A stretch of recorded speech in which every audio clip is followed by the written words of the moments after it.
As narrativas de Jesus, conhecidas como parábolas, possuem a incrível capacidade de desvendar mistérios espirituais profundos através de cenários comuns. Particularmente no Evangelho de Lucas, somos confrontados com lições que desafiam, trazem consolo e nos chamam a uma decisão. Elas não foram ditas para mero entretenimento, mas para a profunda transformação do coração daquele que ouve com humildade e atenção. Cada história, usando personagens familiares como um pastor, um pai, um juiz ou uma mulher, revela verdades essenciais sobre o reino de Deus, a natureza divina e a nossa própria condição. Ao mergulhar nestas 12 parábolas, não devemos buscar apenas a interpretação correta, mas a aplicação pessoal.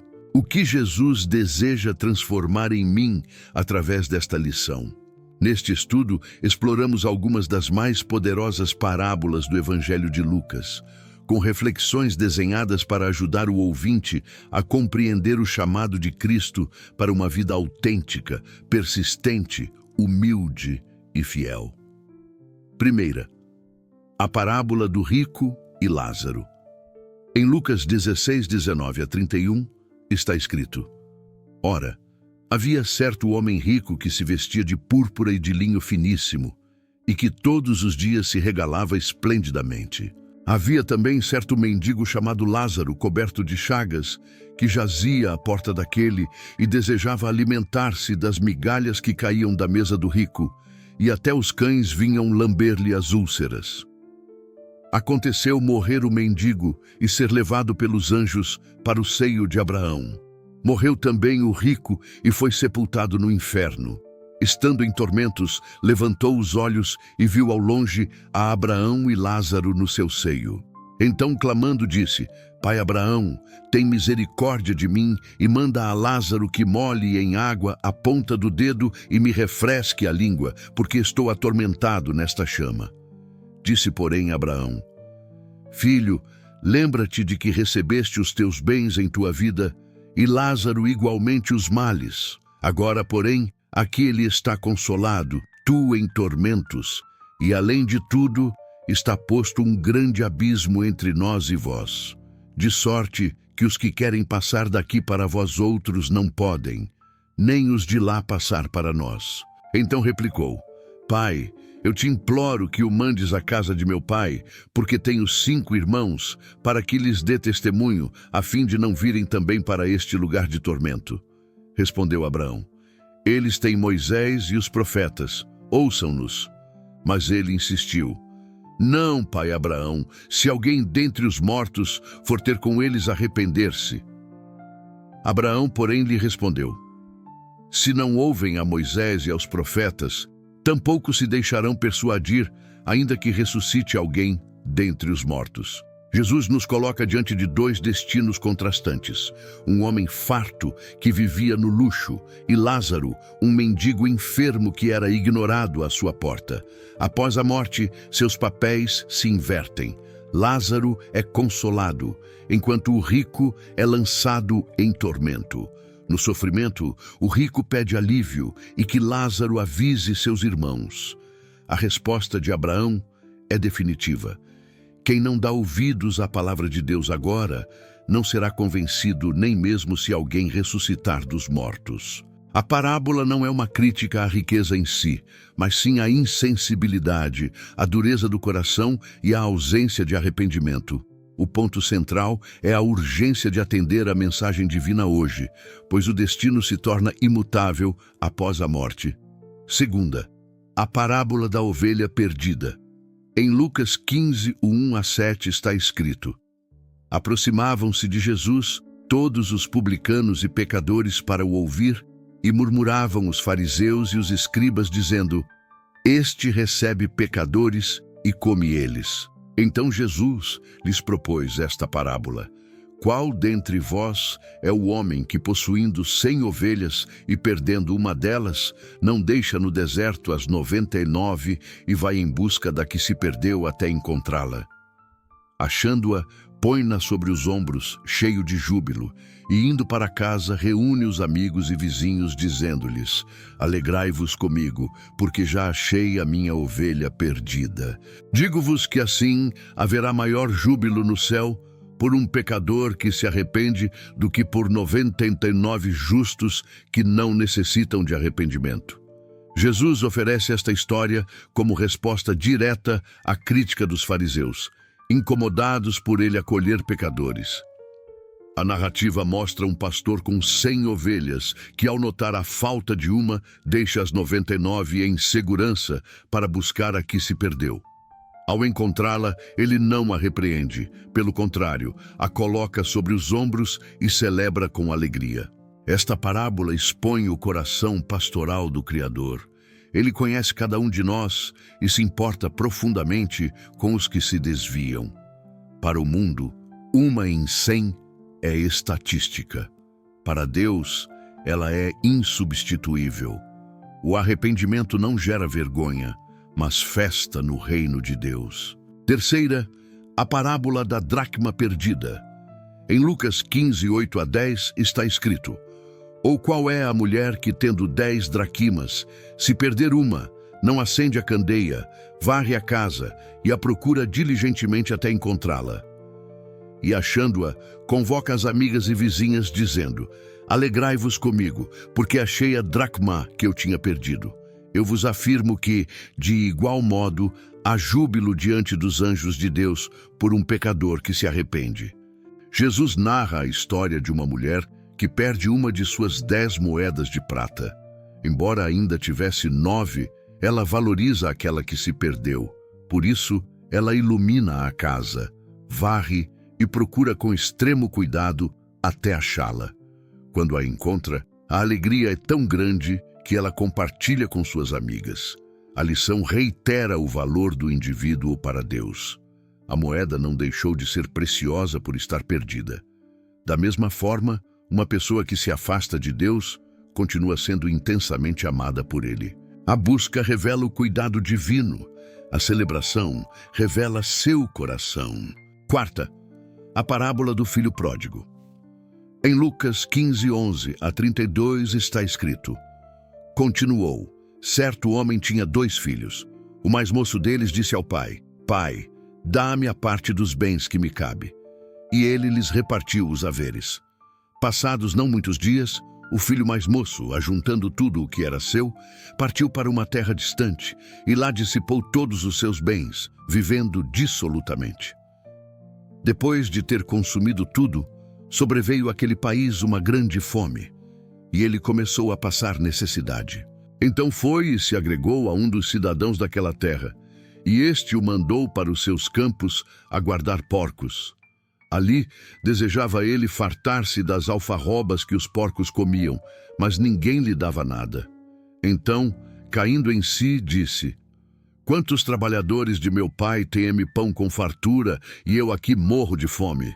Levantar-me-ei, irei ter com meu pai e lhe direi: pai, pequei contra o céu e diante de ti. Já não sou digno de ser chamado teu filho. Trata-me como um dos teus trabalhadores. E levantando-se foi para seu pai. Vinha ele ainda longe, quando seu pai o avistou, e compadecido dele, correndo, o abraçou e beijou.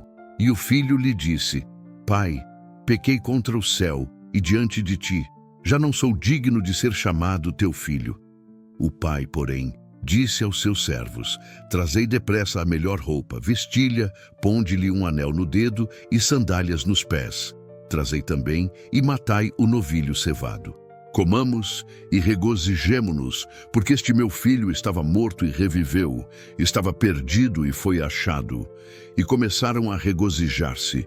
Ora, o filho mais velho estivera no campo, e quando voltava, ao aproximar-se da casa, ouviu a música e as danças. Chamou um dos criados e perguntou-lhe que era aquilo. E ele informou: veio teu irmão e teu pai mandou matar o novilho cevado porque o recuperou com saúde. Ele se indignou e não queria entrar. Saindo, porém, o pai procurava conciliá-lo. Mas ele respondeu ao pai: há tantos anos que te sirvo, sem jamais transgredir uma ordem tua, e nunca me deste um cabrito sequer para alegrar-me com os meus amigos.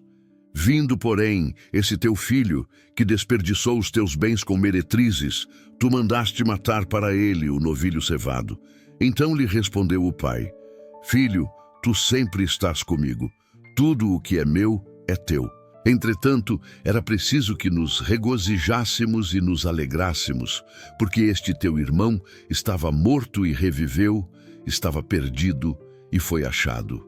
Esta parábola segue uma jornada em 3 atos: a partida, a queda e o retorno. O filho mais novo busca independência e sai de casa. Ele vive de modo irresponsável até perder tudo. Quando atinge o ponto mais baixo, ocorre o momento decisivo. Ele cai em si. Este é o ponto-chave. Ele reconhece sua miséria, lembra-se da bondade do pai e decide voltar. Ao retornar, o pai, que o esperava, corre, o abraça e ordena uma festa. A restauração é total. Enquanto isso, o filho mais velho simboliza a rigidez de quem crê merecer pelo esforço. Ele não compreende que o arrependimento genuíno move o coração do pai mais do que a obediência sem amor. O pai sai para encontrar ambos os filhos. Todos somos convidados a entrar na festa do perdão. Quinta, a parábola do administrador infiel. Em Lucas 16, 1-13, está escrito: Dizia Jesus também aos discípulos: Havia um homem rico que tinha um administrador, e este lhe foi denunciado como quem estava dissipando os seus bens. Mandando chamá-lo, lhe disse: Que é isso que ouço a teu respeito? Presta contas da tua administração, porque já não podes mais continuar nela. Disse o administrador consigo mesmo: Que farei? Pois o meu senhor me tira a administração? Trabalhar na terra não posso. Também de mendigar tenho vergonha. Já sei o que farei para que, quando for demitido da administração, me recebam em suas casas. Então, chamando cada um dos devedores do seu senhor, disse ao primeiro: Quanto deves ao meu patrão? Respondeu ele: 100 cados de azeite. Disse-lhe: Toma a tua conta, assenta-te depressa e escreve 50. Depois perguntou ao outro: Tu quanto deves? Respondeu: Pencouros de trigo. Disse-lhe: Toma a tua conta e escreve 80. E louvou o Senhor, o administrador infiel, porque se houvera prudentemente, porque os filhos do mundo são mais hábeis na sua própria geração do que os filhos da luz. E eu vos recomendo das riquezas de origem iníqua, fazei amigos, para que quando aquelas vos faltarem, esses amigos vos recebam nos tabernáculos eternos. Quem é fiel no pouco também é fiel no muito, e quem é injusto no pouco também é injusto no muito. Se, pois, nas riquezas injustas não fostes fiéis, quem vos confiará as verdadeiras? E se no alheio não fostes fiéis, quem vos dará o que é vosso? Nenhum servo pode servir a 2 senhores, porque ou há de aborrecer-se de um e amar ao outro, ou se devotará a um e desprezará ao outro. Não podeis servir a Deus e às riquezas. Jesus conta sobre um administrador denunciado por desperdício. Ao ser notificado da demissão, ele age rápido para garantir seu futuro, reduzindo as dívidas dos devedores de seu patrão. O Senhor elogia a astúcia do homem, não seu caráter, mas sua rapidez em agir. Jesus usa essa atitude para uma lição. Também somos administradores de tudo: recursos, tempo, dons. Nada é realmente nosso e um dia prestaremos contas. A forma como usamos o que nos foi confiado revela quem realmente é nosso Senhor. O ensino é firme. Quem é infiel no pouco, será no muito. Não podemos servir a Deus e ao dinheiro.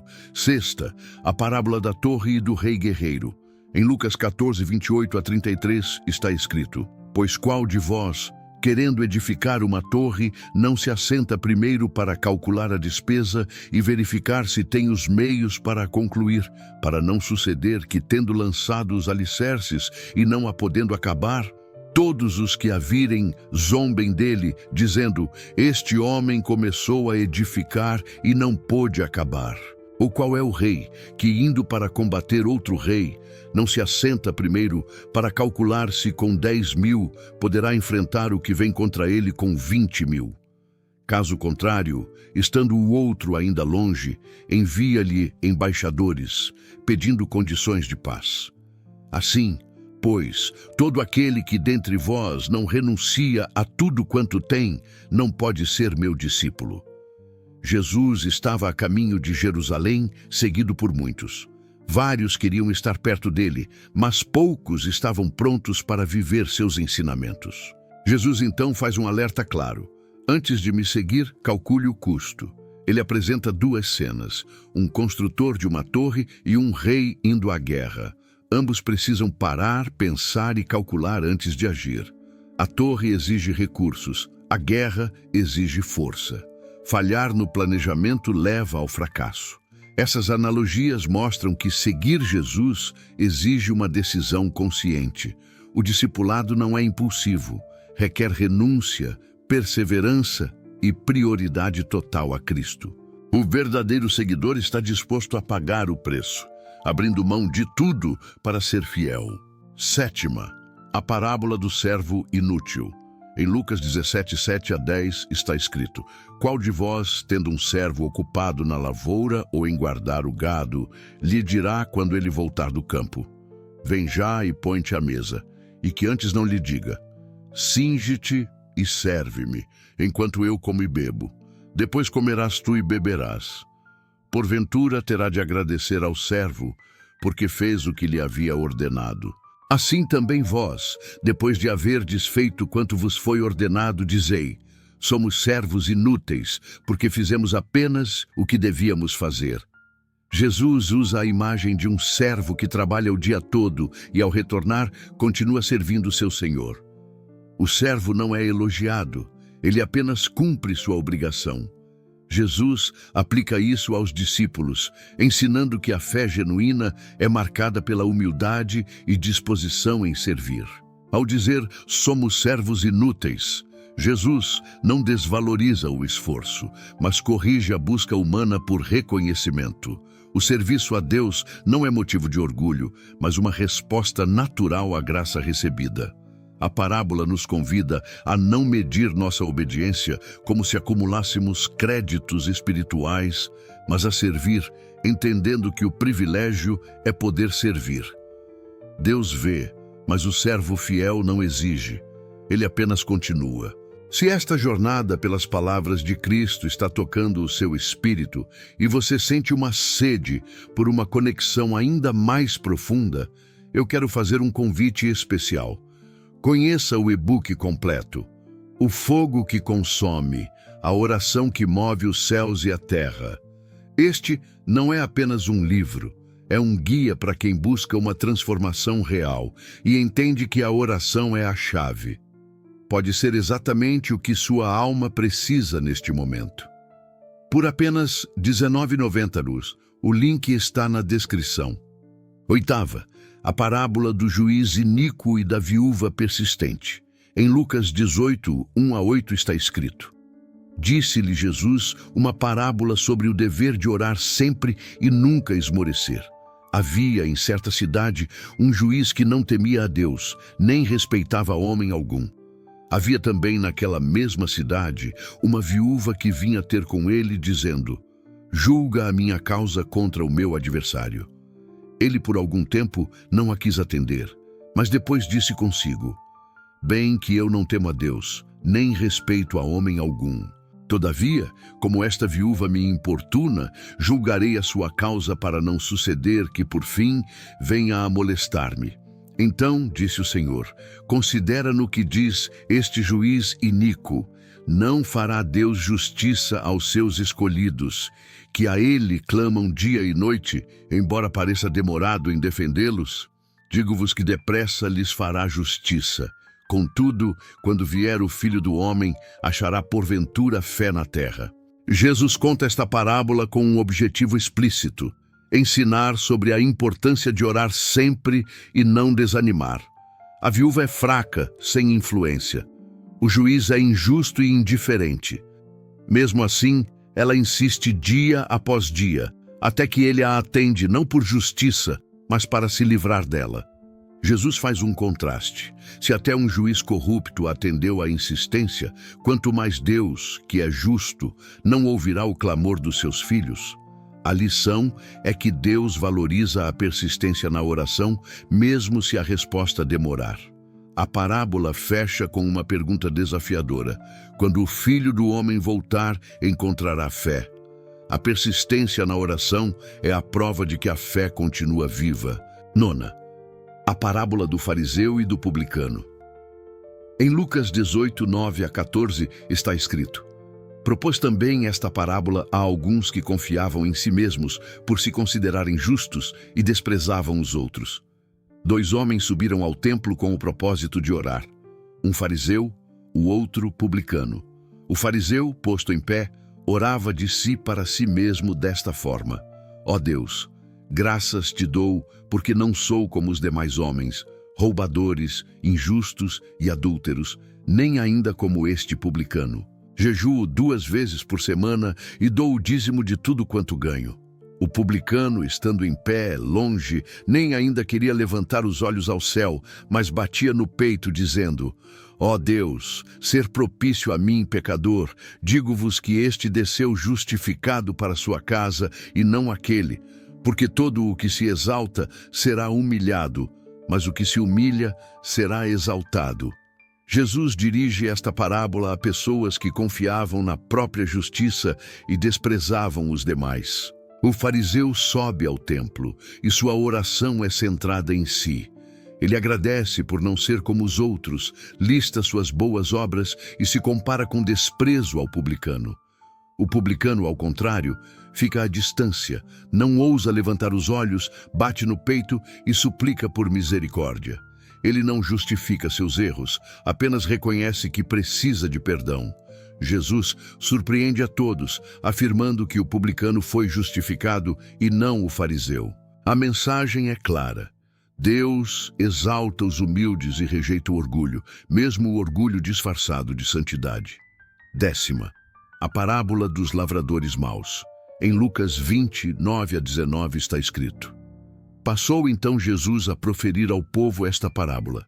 Certo plantou uma vinha, arrendou-a a lavradores e ausentou-se do país por prazo considerável. No tempo próprio, mandou um servo aos lavradores para que lhe dessem do fruto da vinha. Os lavradores, porém, depois de o espancarem, o despacharam vazio. Mandou ainda outro servo também a este, espancando-o e humilhando-o, o despacharam vazio. Mandou ainda um terceiro. Também a este feriram e lançaram fora. Disse então o dono da vinha: que farei? Enviarei meu filho amado. Talvez o respeitem. Vendo-o, porém, os lavradores arrazoaram entre si, dizendo: este é o herdeiro. Vamos matá-lo para que a herança venha a ser nossa. E lançando-o fora da vinha, o mataram. Que lhes fará, pois, o dono da vinha? Virá, exterminará aqueles lavradores e passará a vinha a outros. Ao ouvirem isto, disseram: tal não aconteça. Mas Jesus, fitando-os, disse: que quer dizer, pois, o que está escrito? A pedra que os construtores rejeitaram, essa veio a ser a principal pedra angular. Todo o que cair sobre esta pedra ficará em pedaços, e aquele sobre quem ela cair ficará reduzido a pó. Naquela mesma hora, os escribas e os principais sacerdotes procuravam lançar mão dele, pois entenderam que contra eles proferira esta parábola, mas temeram o povo. Jesus conta sobre um dono de vinha que a entrega a lavradores. Ele espera receber os frutos, mas seus servos são agredidos e rejeitados. Por fim, o dono envia seu filho, esperando respeito. Em vez disso, os lavradores o matam para tomar a herança. Esta parábola revela o plano de salvação e a resposta humana. A vinha é o povo de Deus, os servos são os profetas, e o filho é Jesus. Deus pacientemente deu muitas oportunidades para ouvirem, mas a recusa contínua culminou na rejeição do próprio filho. A lição é que a graça é oferecida, mas exige resposta. Quem rejeita o filho, rejeita o dono.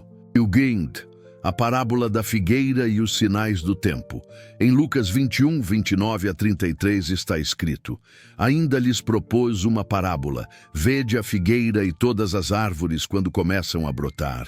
Sabeis por vós mesmos, vendo-as, que está próximo o verão. Assim também, quando virdes acontecerem estas coisas, sabei que está próximo o reino de Deus. Em verdade vos digo que não passará esta geração sem que tudo isto aconteça. Passará o céu e a terra, porém as minhas palavras não passarão. Jesus aponta para algo óbvio. Quando a figueira brota, o verão está perto. Ele usa este exemplo prático para ensinar que os sinais dos tempos não são para gerar medo, mas para despertar a consciência. Eles indicam que o reino de Deus se aproxima. A parábola mostra que, assim como o mundo tem ciclos visíveis, o plano de Deus revela sinais. Jesus não nos chama para calcular datas, mas para viver com discernimento e prontidão espiritual. Ao dizer que suas palavras não passarão, ele estabelece que tudo é transitório, exceto sua verdade. Devemos construir a vida sobre essa palavra imutável. Decto segunda, a parábola das minas. Em Lucas 19, 11 a 27 está escrito: Ouvindo eles estas coisas, Jesus prosseguiu e contou uma parábola. Visto estar perto de Jerusalém e lhes parecer que o reino de Deus havia de manifestar-se imediatamente. Então disse: Certo homem nobre partiu para uma terra remota com o fim de tomar posse de um reino e voltar. Chamou 10 servos seus, confiou-lhes 10 minas e disse-lhes: Negociai até que eu volte. Mas os seus concidadãos o odiavam e enviaram após ele uma embaixada, dizendo: Não queremos que este reine sobre nós. Quando ele voltou, depois de ter tomado posse do reino, mandou chamar os servos a quem dera o dinheiro, a fim de saber quanto cada um tinha negociado. Compareceu o primeiro e disse: Senhor, a tua mina rendeu 10. Respondeu-lhe o Senhor: Muito bem, servo bom, porque foste fiel no pouco, terás autoridade sobre 10 cidades. Veio o segundo, dizendo: Senhor, a tua mina rendeu 5. A este disse: Terás autoridade sobre 5 cidades. Veio então outro, dizendo: Aqui está a tua mina, que guardei num lenço, pois tive medo de ti, que és homem rigoroso. Tiras o que não puseste e colhes o que não semeaste. Respondeu-lhe: Servo mau, por tua própria boca te condenarei. Sabias que sou homem rigoroso? Que tiro o que não pus e colho o que não semei? Por que não puseste o meu dinheiro no banco? E então, na minha vinda, o receberia com juros. E disse aos que estavam ali: Tirai-lhe a mina e dai-a ao que tem as 10. Eles ponderaram: Senhor, ele já tem 10, pois eu vos declaro, a todo o que tem dar-se, mas ao que não tem o que tem, lhe será tirado. Quanto, porém, àqueles meus inimigos que não quiseram que eu reinasse sobre eles, trazei-os aqui e executai-os na minha presença. A parábola das minas ensina que todos recebemos algo de Deus, dons, tempo, e um dia prestaremos contas. O homem nobre é Jesus, que ascende e voltará como rei. Ele entrega uma mina a cada servo e ordena: negociem até minha volta. 2 servos são proativos e multiplicam o que receberam, sendo recompensados. Um, por medo, não faz nada. Sua falha não é financeira, mas espiritual. Ele não confiou no Senhor. Ao retornar, o rei recompensa os fiéis, repreende o omisso e condena os que o rejeitaram. A lição é direta: quem é fiel no pouco será honrado no muito. A negligência resulta em perda. Conclusão: as parábolas de Jesus no Evangelho de Lucas formam um convite constante ao arrependimento, a uma fé viva e a uma entrega genuína ao reino de Deus. Elas nos falam de um Deus que busca, espera, corrige, perdoa e celebra cada coração que se rende. Mais do que belas histórias, são espelhos para nossa alma. Revelam tanto a bondade divina quanto a responsabilidade humana. Algumas ensinam sobre vigilância, outras sobre humildade ou sobre o valor de uma alma. Que cada uma dessas parábolas encontre solo fértil em nosso interior para gerar transformação e perseverança. Que possamos, como administradores fiéis, usar bem o que Deus nos confiou. Como disse o próprio Mestre, bem-aventurados os que ouvem a palavra de Deus e aguardam. Lucas 11, 28. Que o Senhor abençoe sua vida e sua semana. Se esta palavra fortaleceu sua fé, não vá embora ainda. Fique conosco e assista a um destes 2 vídeos que já estão aparecendo na sua tela.